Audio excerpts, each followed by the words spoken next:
C'est avec un profond sentiment d'honneur et un sens aigu de responsabilité que je m'adresse à vous aujourd'hui au sein de cette auguste Assemblée pour vous présenter le projet de loi de finances pour l'exercice 2025. Ce projet a été élaboré conformément à notre Constitution et à la loi numéro 11/011 du 13 juillet 2011 relative aux finances publiques telle que modifiée à ce jour. Ce moment marque une étape cruciale dans l'élaboration de notre cadre budgétaire national et témoigne de notre engagement collectif à bâtir un avenir prospère pour la République démocratique du Congo.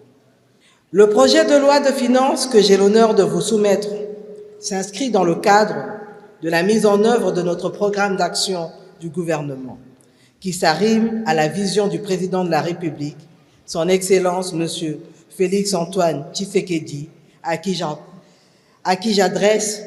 mes hommages les plus déférents. Cette vision, qui, comme vous le savez, a été traduite par le chef de l'État en engagement devant le peuple congolais lors de son discours d'investiture du 20 janvier 2024. Il est essentiel de rappeler que le programme d'action du gouvernement couvrant la période 2024-2028 est évalué à 55 413,2 milliards de francs congolais en moyenne annuelle, soit l'équivalent de 18,5 milliards de dollars américains, et repose sur les 6 piliers stratégiques qui ont pour but de créer davantage d'emplois et de protéger le pouvoir d'achat des ménages, de protéger le territoire national et assurer la sécurité des personnes et de leurs biens, d'aménager le territoire national pour optimiser la connectivité, de garantir l'accès aux services sociaux de base, de renforcer l'efficacité des services publics et de gérer de manière durable et responsable l'écosystème de la République démocratique du Congo face aux enjeux des changements climatiques. Sur le plan budgétaire, la trajectoire pour la mise en œuvre de ce programme est définie dans le cadre budgétaire à moyen terme 2025-2027, qui fixe les grandes lignes des dépenses projetées et la trajectoire des ressources susceptibles d'être mobilisées au cours des 3 prochaines années. Ainsi, j'ai l'honneur de faire appel à votre sens de la responsabilité patriotique afin que vous déclariez recevable notre projet de loi de finances pour l'année 2025. Ce dernier a été élaboré dans l'optique de répondre aux défis économiques et sociaux qui se posent à notre pays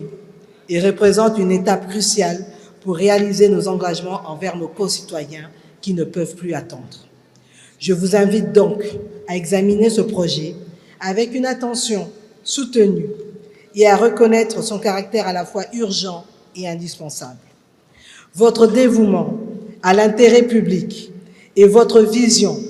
pour un avenir meilleur pour tous sont essentiels pour soutenir notre ambition collective de construire un avenir meilleur pour notre nation. Je vous remercie sincèrement pour votre écoute et demeure à votre disposition ainsi que tous les membres de mon gouvernement pour toute question ou discussion relative à ce projet qui revêt une importance capitale pour notre État, notre économie et notre société. Que Dieu bénisse la République démocratique du Congo et son peuple et qu'il guide nos actions vers l'épanouissement de notre nation. Je vous remercie.